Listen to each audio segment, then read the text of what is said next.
하나님의 자녀로서의 삶을 또 말씀드릴 텐데요.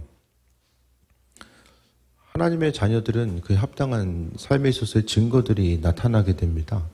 나는 그냥 하나님의 자녀다라고 해서 그냥 자녀가 아니라 하나님의 자녀, 또 왕의 자녀면은 그에 합당한 온전한 삶의 모습들이 계속해서 이제 펼쳐질 수밖에 없는데, 그런 부분들을 오늘 본문은 성령과 연결지어서 말씀하고 있습니다. 그래서 하나님께서 우리에게 날마다 은혜 허락하시고 함께 하시는데, 이 하나님의 생각과 그분의 계획과 의지를 우리에게 이 성령을 통해서 비춰주십니다. 그래서 한 가족으로서의 삶을 살아가는 거, 아이들 가끔 이제 말 안 들을 때는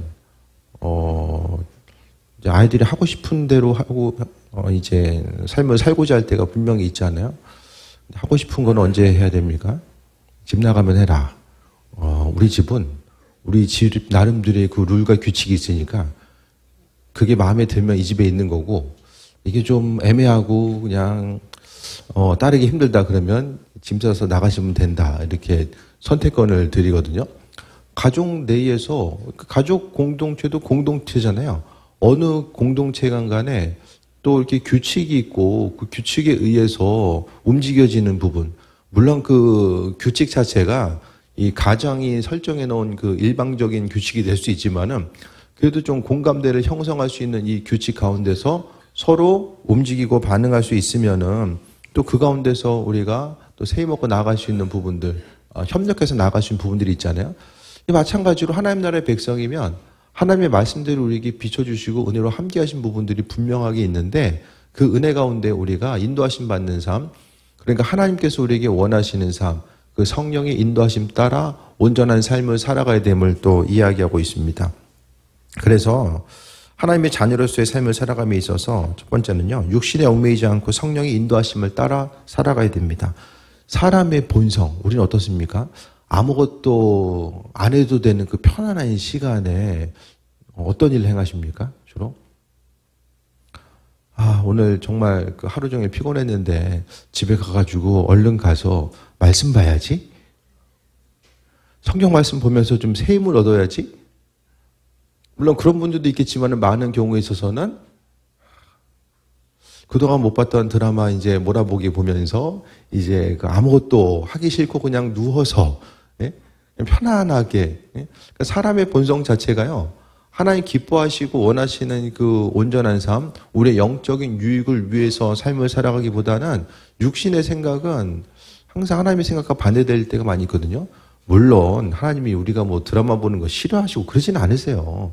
물론 세상적으로 보여지는 것을 통해서도 우리가 기쁨을 누리고 또 평안함을 누릴 수 있는 부분이 분명히 있거든요. 하지만 그것이 이제 하나님보다 더 세상에 보여지는 것에 있어서 몰입되다 보면 주님의 생각과는 전혀 반대되는 삶을 살아가게 됩니다. 그래서 육신에 얽매이는 삶, 내 생각과 관점대로 삶을 살아가고 하나님과는 전혀 상관없는 삶을 살아가고자 하는 것, 그것이 아니라 하나님의 백성으로서의 자녀의 삶은 성령의 인도하심 따라서 삶을 살아가야 된다는 거예요. 그래서 앞서서 말씀드렸던 것처럼 성령은 하나님의 뜻과 인도하심을 우리에게 비춰주십니다. 12절 봅니다. 그러므로 형제들아, 우리가 빚진 자로 돼 육신에게 져서 육신대로 살 것이 아니니라. 우리가 빚진 자, 무슨 빚 졌습니까? 예수님께 생명의 빚을 진 사람들이에요. 예수님이 아니면 핏값으로 우리 사셨기 때문에, 그분이 아니면 우리가 영원한 사망에 이를 수밖에 없는데, 예수님 때문에 우리가 기쁨과 소망함 가지고 살아가게 되고 영원한 생명의 길로 나아갈 수 있는 그 은혜와 충만함을 경험하게 되었다라는 것을 말씀하고 있습니다. 그래서 다 빚진 자로서 우리가 어떻게 살아가야 됩니까? 육신대로 살 것이 아니다라고 말씀하고 있습니다. 너희가 육신대로 살면 어떻게 되죠? 반드시 죽는다. 그래서 육신의 생각과 영의 선택은 도덕적인 거, 그냥 영적인 걸 선택해야지 윤리적이고 도덕적인 삶을 살고, 또 이제 육적인 걸 선택하면은 그게 아니다라는 것이 아니라 이것을 넘어서서 영원한 삶과 죽음의 문제까지 연결된다라는 거예요. 육신이 바라고 원하는 대로 살면요, 결국 영원한 사망과 또 그 어려움과 고통의 때를 이를 경험할 수밖에 없다라는 것을 말씀합니다. 그래서 육신대로 살면 어떻게 됩니까? 반드시 죽는다. 몸이 원하는 대로 살면 죽는다라는 거예요.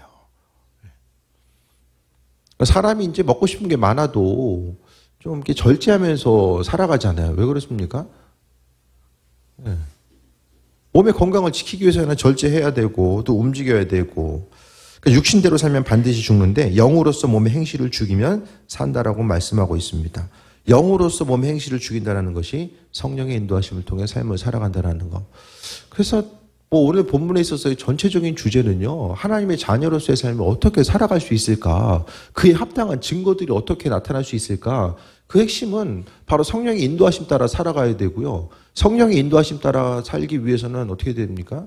하나님의 살아계심에 대해서 인정하고 그분께서 여러 가지 모양으로 우리에게 은혜와 충만함으로 함께 하시고 말씀하신다라는 사실을 인정하고 믿음으로 고백하는 그 귀한 삶을 살아가야 됨을 말씀하고 있어요. 그래서 성경 가운데서의 전제 조건은 하나님은 우리에게 그분의 뜻을 비치시고 또 함께 하시는 것. 어떻게? 성령을 통해서. 그러니까 하나님의 살아계심과 인도하심, 그분의 뜻대로 삶을 살아가기 위해서는요. 항상 하나님께서 우리에게 말씀하신다라는 것에 대해서 잊지 말고 기억하는 거죠. 그래서 영으로서 몸의 행실을 죽일까. 그래서 이 시간 우리가 내가 좀 인생 살아가면서 신앙인으로서 몸의 행실을 죽여야 될 부분이 뭐가 있을까? 몸의 행실을 죽일 부분 뭐가 있으십니까? 습관적으로 근심하는 것도 몸의 행실을 죽여야 되는 부분이고요. 또 습관적으로 분노하는 것도 마찬가지고 삶을 살아가서 내 마음의 평정심을 잊어버리고 하루하루 살아가는 것. 눈에 보이는 것에 있어서 지나치게 집착하고 삶을 살아가고 또 하나님의 도우심에 대해서 관심을 기울이지 않는 것. 그러니까 여러 가지 각자의 삶을 통해서 몸의 행실을 죽여야 될 부분이 있는데 그것이 내가 이게 하지 말아야지 잘 안 되잖아요. 의지를 동원해서 하지 말아야지 해가지고 안 됐으면 벌써 그냥 그만뒀을 거예요. 근데 인생 살아가면서 많은 문제들이 어떤 의지를 동원해서는 잘 되지 않는 부분들이 많이 있잖아요. 그럴 때마다 우리가 잊지 말아야 될 것은 영으로서 바로 영이 뭘 이야기합니까? 성령을 통해서 몸의 행실을 죽이고자 했을 때에 우리가 그것을 통해서 하나님의 은혜와 충만함을 경험할 수 있다는 거예요. 그러니까 사람이요. 어떤 것을 하지 않기 위해서는 더 중요하고 소중한 가치가 발견되었을 때 안 합니다. 더 소중한 거. 열심히 게임하다가도 좀 이제 공부 좀 해볼까? 공부가 더 재밌어가지고 하는 사람이 누가 있습니까? 공부를 통해서 갖게 되는 더 소중한 가치가 있을 수 있다는 사실에 대해서 기억하니까 또 움직이는 거잖아요. 마찬가지로 우리 인생 가운데 하나를 포기하고 또 하나를 취할 수 있는 거. 계속해서 우리가 어쨌든 물리적인 한계가 있기 때문에 하나하나 인생의 계획들을 다 추가할 수는 없어요. 그동안 뭐 게임하던 거 다 하고 거기다 공부 좀 해봐야지 이게 안 되잖아요. 그러니까 우리가 잊지 말아야 되는 것은 항상 더 소중한 가치, 육신이 원하는 대로 삶을 살아가는 것이 아니라 영으로서 몸의 행실을 죽이고자 하는 것. 내 심령 가운데 죽여야 될 부분이 뭐가 있는가. 또 더욱더 쉽게 이야기하면 다듬어야 될 부분, 다듬어줘야 될 부분들이 무엇이 있는가에 대해서 돌아보는 거죠. 그러면서 항상 성령을 따라서 인생을 살게 되면은 생명에 이르게 된다. 영적인 삶을 살다 보면요, 하나하나 이제 열매가 맺어져요. 내 인생 가운데 절제하고 살면은 이제 그 성령의 인도하심 따라 살면 열매가 맺어집니다. 그러니까 결국요, 오늘날 우리의 삶의 결론은 지난날 우리의 삶의 모습이 육신을 위해서 삶을 살아갔는가, 아니면 영으로서 육신을 치고 복종시키고 또 이 풍성한 것을 향해서 나아갔는가, 그것에 있어서 지난날에 뿌려놓은 것의 삶의 결과가 지금 우리들의 모습인 거예요. 영적인 삶을 살고자 하고 그 은혜와 풍성함을 위해서 마음의 중심을 두었으면 그 열매를 거두고 있는 거고요. 육신적인 것, 보여지는 것, 육신의 기쁨과 즐거움을 위해서만 뿌리고 삶을 살았으면은 그것에 대해서 우리가 이제 지금 거두는 모습이 있는 거죠. 항상 삶을 살아감에 있어서 주님께서 바라시고 원하시는 삶, 하나님은 우리가 인생의 기쁨과 행복함을 누리길 원하시고요. 정말 우리 한 사람 한 사람이 소망 가지고 살아가길 원하시는데 아무것도 안 한다고 해서 이게 되어지는 것이 아니라, 안 해도 되는 것이 아니라 항상 우리가 지금 우리의 시간을 사용하고 내 에너지와 열정을 도대체 어느 곳에 사용하고 있는가. 육신의 소유를 위해서 인간적으로 계획을 세워놓고 그 목적을 이루기 위해서만 삶을 살아가는가? 아니면 내가 하나님 나라의 백성이기 때문에 그 백성으로서의 온전한 삶을 살아가고 몸의 행실 자체를 어떻게 하면은 죽이고 영의 삶을 살아갈 수 있을까? 우리가 버려야 될 것들, 이것은 하나님의 백성으로서 버려야 되는데 생각되는 부분들이 있잖아요.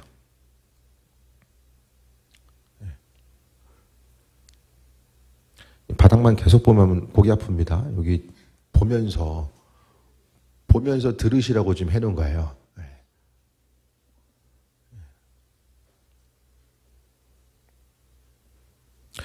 삶에 있어서요,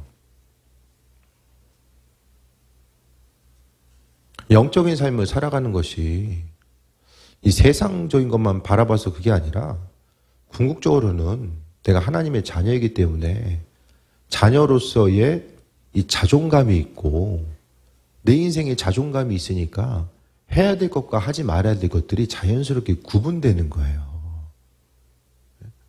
내 위치에 맞게 사람이 정해진 게 포지션이 있잖아요.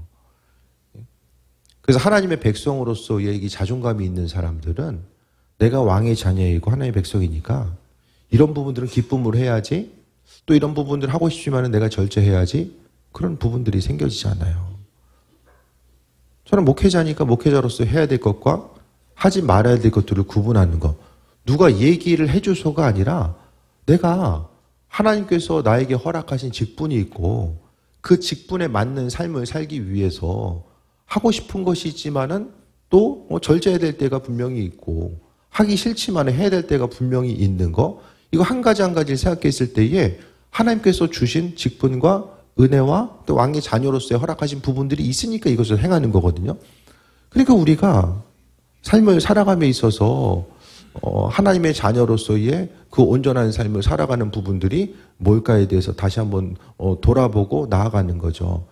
그래서 우리가 내가 누구인지를 기억하고 육신을 따라 살아가면은 육신의 생각은 계속해서 망할 수밖에 없다라는 거. 성령의 인도하심을 통해서 삶을 살아가다 보면 우리가 승리하는 삶을 살아갈 수 있음을 말씀합니다. 그리고 이제 신앙인 자체가 누구인가? 14절 보면 무릇 하나님의 영으로 인도하심을 받는 사람들이 하나님의 아들이다. 성령의 인도하심을 통해서 삶을 살아가는 사람들이요, 하나님의 아들이라는 사실에 대해서 분명하게 오늘 본문은 우리에게 이야기해 주고 있어요. 그래서 다시 한번 보면은 우리 한 사람 한 사람이 삶의 여정 가운데 의미와 목적을 바르게 하고 또 온전한 삶을 살아가야 되는데, 바로 신앙에는 하나님의 자녀로서 입양된 상태입니다. 15절 봅니다. 너희는 다시 무서워하는 종의 영을 받지 아니하고 양자의 영을 받았으므로 우리가 아빠 아버지라고 부르짖느니라. 이 그리스 시대에는 그 종은 그 입양이 될 수 없어요. 근데 그 평민만 될 수 있는데 로마 시대에 오면서 종들도 주인에 의해서 입양이 될 수 있었던 거예요. 그러면은 입양이 되면은 이제 모든 권리와 의무 자체가 새로 입양된 아버지와의 관계성 가운데 이것이 이제 정립이 됩니다. 그래서 하나님은 죄된 우리를 하나님의 자녀로 삼아주시고 또 우리는 하나님 은혜 가운데 우리를 하나님 창조주를 아버지로 부를 수 있는 은혜 자체를 우리에게 허락하신 거예요. 절에 가서 부처님 아버지라고 안 그러잖아요.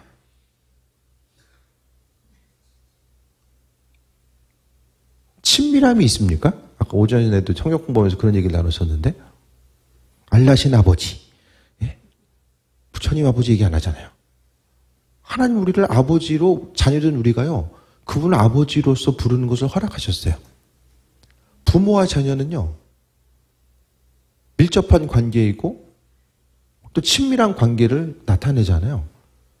하나님 우리를 자녀로 삼으셨다는 건요, 우리 이용하기 위해서도 아니고 우리 한 사람 한 사람을 온전한 삶, 기쁘고 행복한 삶, 하나님 나라로 이끄시기 위한 그분의 계획하심이 있는 거죠.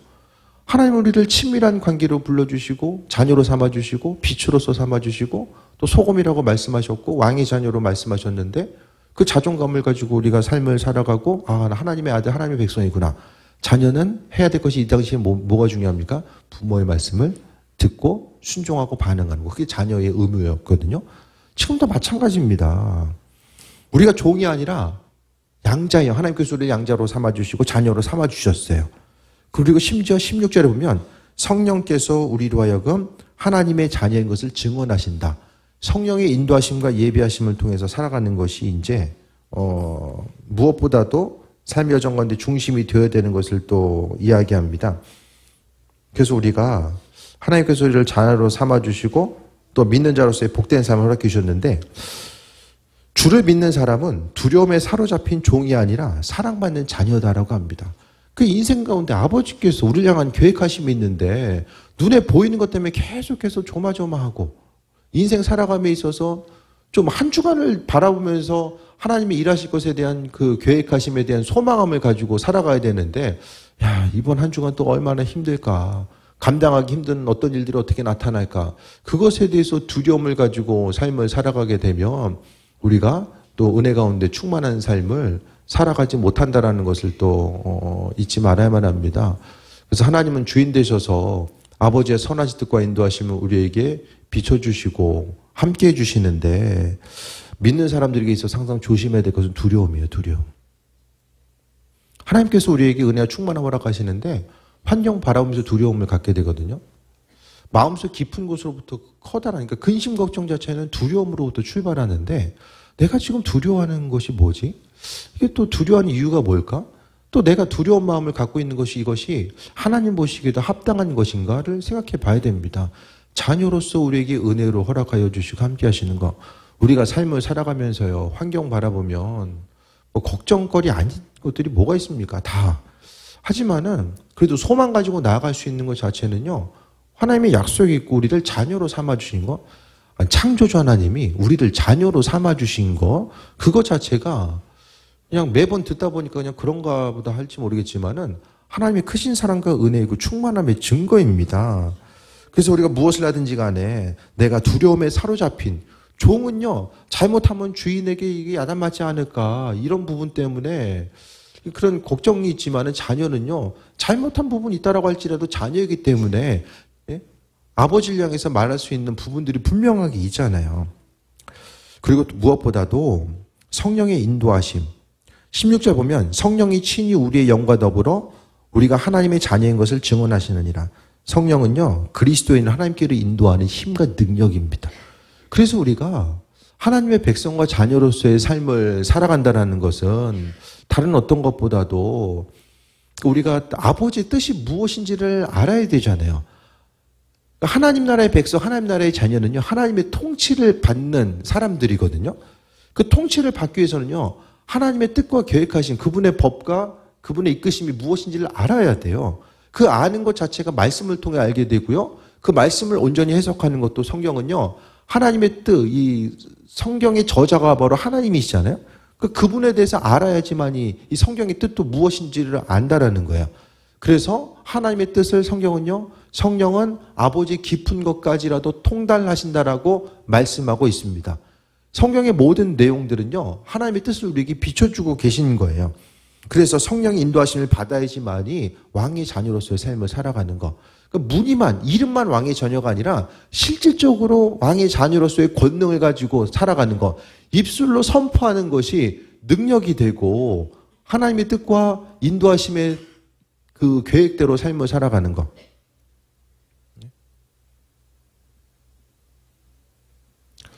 오전에도 성경 공부하는데 우리 김동희 입사님이 잠깐만 얘기할게요. 입술에 선포한 대로, 쉽게 얘기하면 이제 세상의 중심이 집사님인 것처럼 주변 상황인데 만들어지는 것들을 가끔 경험할 때가 있다는 거예요, 집사님이. 그 얘기 들어 좀 부럽긴 했어요. 사람들이 내 삶을 통해서 이제 좀 맞춰가고 또 생각지도 않은 일들을 또 경험하고 나아가는 것.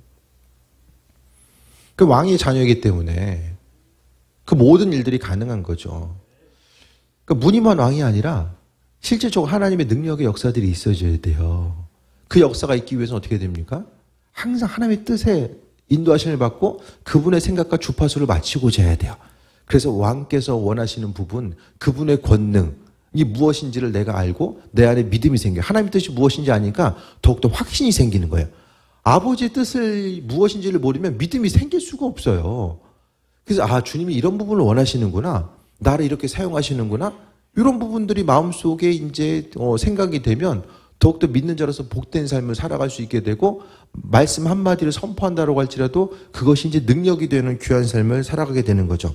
그래서 무엇보다도 성령은 그리스도인을 그리스도인답게 하고 왕의 자녀로서의 삶을 살게 하는 이 동력이 된다는 거예요. 그래서 하나님의 백성인데 날마다 근심 걱정하고 이거 잘 돼야 되는데 막 마음의 두려움과 떨림 가지고 살아가게 되고, 하나님은 그냥 우리에게 자녀로서의 삶을 약속하셨고 아버지께서 책임지신다라고 함께 하신다라고 말씀하셨는데, 정말 그것과는 상관없는 삶을 살아가게 되면 너무나도 안타깝고 억울한 삶을 살 수밖에 없어요. 교회 단순히 다닌다고 해서 왕의 자녀가 아니라 하나님이 누구인지를 신뢰하고 그분께서 나를 어떻게 규정시키시고 나를 뭐라고 부르시는가에 대해서 기억하고 그 믿음의 자신감과 자존감을 가지고 선포하고 또 소망 가지고 삶을 살아가는 부분들이 있어야 되는 거죠. 그러니까 자녀로서의 삶을 먼저 살아가는 거예요. 어디서 있든지 간에 자녀로서의 삶을 살아가다 보면 내 안에 자존감이 있으면 내가 나에게 뭐 세상적인 기준 가지고 이야기하는 사람들, 그것 자체가 그렇게 중요하지 않은 것으로서 다가올 수밖에 없는 거죠. 그 다음에 17절 보면 자녀로서의 의무가 있습니다. 신앙인들은 자녀로서의 의무 자체가 분명하게 주어진다는 거예요.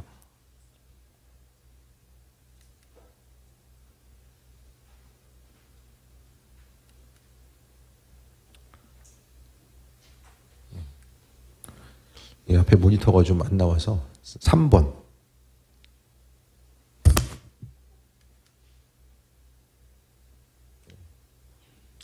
자녀된 의무가 있어요. 오늘 17절 보겠습니다. 함께 읽겠습니다. 자녀이면 또한 상속자 곧 하나님의 상속자요 그리스도와 함께한 상속자니 우리가 그와 함께 영광을 받기 위하여 고난도 함께 받아야 할 것이니라. 십자가에 고난이 있었기 때문에 예수님께서는 영광 받으셨어요. 신앙생활 하면서 고난은 피하려고 하고 영광만 취하려고 하면 그에 합당한 결과가 이루어질 수가 없습니다. 그래서 우리가 인생을 살아감에 있어서 고난당하는 거 원하는 사람은 아무도 없거든요. 근데 누구나가 주님 주시는 것들을, 은혜와 충만함을 누리고자 하는 사람들은 많이 있어요. 근데 잘 생각해 보세요. 고난까지라도 함께함을 통해서 영광의 자리에 이룰 수 있는 그 존귀한 삶을 살아가는 것. 고난 뒤에 영광이 오게 되는데 그 고난까지라도 주님과 함께하는 모습들이 분명하게 있어져야 됨을 이야기합니다. 하나님은요, 그분의 일들을 혼자 행하시는 것이 아니라 우리와 함께 더불어서 행하길 원하시거든요. 우리와 함께 더불어서. 하나님은 창조주 하나님의 일을 자녀된 우리와 함께 일하기 원하세요. 사람이 없어도 알아서 하실 수 있어요. 그런데 하나님은 그분의 일들을 피조물 된 우리와 함께하고 싶으신 거예요. 근데 주의 일을 감당하기 위해서 고난까지라도 감당해야 되는 거. 가정에서 어려운 일이 있을 때, 문제가 생길 때는 집 나갔다가 다 해결되면 그때 들어와. 그럼 가족 공동체로서 함께할 수가 없잖아요. 가족은 힘든 순간을 함께 경험하고 그 순간을 이겨냈기 때문에 함께 할 수 있는 이 가족 공동체로서의 삶을 이야기하는 거잖아요. 누구나 우리가 생각해 봐야 될 것은 자녀로서, 왕의 자녀로서의 특권도 있지만 하나님께서 자녀된 우리에게 원하시는 고난까지라도 함께, 왜냐하면 상속자이기 때문에, 상속자는요, 상속자로서의 함께함에 있어서의 책임감과 그 의무 또한 주어진다는 거예요. 왕의 자녀로서, 백성으로서의 의무감 또한 주어진다는 것을 잊지 말아야 됩니다. 고난의 자리 교회에서 계속해서 피해보세요. 영광의 자리에 하나님께서 우리에게 허락하시겠습니까? 아닙니다. 우리가 하나님의 자녀라고 하는 그 증거들이 분명히 있어야 되는데, 내가 고난을 감당하는 것은 그리스도 예수 주님에 대한 믿음, 하나님께서 나를 왕의 자녀로서 불러셨다는 그 믿음 때문에 고난의 순간이 있다라고 할지라도 그 자리에 동참하며 주의 영광 위에 쓰임받고자 하는 그런 모습들이 계속해서 선행돼서 또 움직일 수 있게 된다는 거예요. 그래서 주님이 받는 영광을 자녀들에게 허락해 주신대요. 예수님께서 고난받으시고 또 하늘 보지 앉으신 그 영광 자체를 자녀된 우리들에게 허락해 주심 자체를 또 말씀하고 있습니다. 사도 바울은 그리스도 안에서 새롭게 된 삶, 또 예수님을 모르기 이전 상태와 알게 된 그 상태 이후의 삶을 새롭게 설명하면서 그 성령에 따라서 삶을 살아가는 것이 하나님의 자녀로서의 가장 중요한 부분이라는 사실을 말씀하고 있어요. 그래서 이 본문은 그리스도인의 정체성과 삶에 있어서의 방향성, 믿는 자로서의 삶을 어떻게 살아갈 수 있을까에 대한 그 방향성과 정체성을 분명하게 말씀하고 있습니다. 그래서 우리는 누구입니까? 우리 누구죠? 우리가 누구죠? 이 동네 안 들었어요? 우리 하나님의 자녀잖아요. 자녀. 그 지금 3주에 걸쳐서 제가 좀 비슷한 말씀 계속 전해드렸는데, 좀 삶을 살아가면서 좀 변화들이 있으십니까? 아니면 걱정한 대로 계속 걱정하고. 말씀을 들으면요, 삶에 좀 적용하고요, 이 말씀이 진리인지 아닌지, 실제적으로 내 삶에 역사하는지 아닌지, 이 말씀이 생명력이 있는지 아닌지 어떻게 합니까? 한개 봐야 알잖아요. 듣고 지나가면은 이해는 되는데 삶을 통해서 능력과 역사가 없어요. 기독교 신앙이라는 건요, 듣고 마음의 만족감이 아니라 구체적인 삶의 변화와 창조주 하나님의 일하심을 경험하는 것이 바로 기독교 신앙입니다. 그 구체적인 실제적인 신앙의 모습 때문에 수많은 사람들이 새 힘을 얻고 어려움 가운데서도 그 은혜와 충만함을 누리면서 살아갈 수 있게 되었다라는 거예요. 그래서 우리가 말씀 들은 거, 이 설교 말씀 들은 것뿐만 아니라 지금 암송하고 있잖아요. 암송하고 있는 말씀 또한 삶의 순간순간마다 아침 저녁으로 좀 선포하고 좀 자존감을 가지고 사단이 우리의 마음을 흔들고 어려움을 주고 고통을 주려고 하고 마음과 생각을 어지럽혀가는 그때에 내가 누구인지 왕의 자녀로서의 온전한 삶을 살아가야 되는 존재임에 대해서 기억하고 믿음으로 선포하고 그 은혜 가운데 세임 얻는 삶을 살고자 했을 때에 아버지께서 능력으로 역사하심을 날마다 경험하면서 하루하루를 살아갈 수 있게 됩니다. 그래서 구체적으로 하나님께서 우리에게 은혜로 불러주신 것, 그래서 말씀 정리하면 하나님의 자녀로서의 우리는요, 육신에 얽매이지 않고 성령의 인도하심 따라 살아가야 됩니다.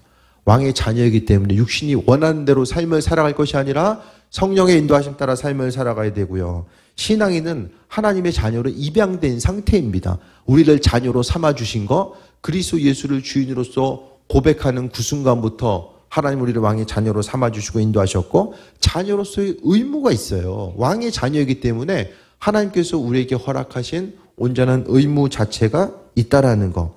그래서 우리가 주님이 받는 영광을 자녀에게 허락해 주시는 것. 그래서 17절 다시 한번 보면 우리가 그와 함께 영광을 받기 위해서 고난도 함께 받아야 된다.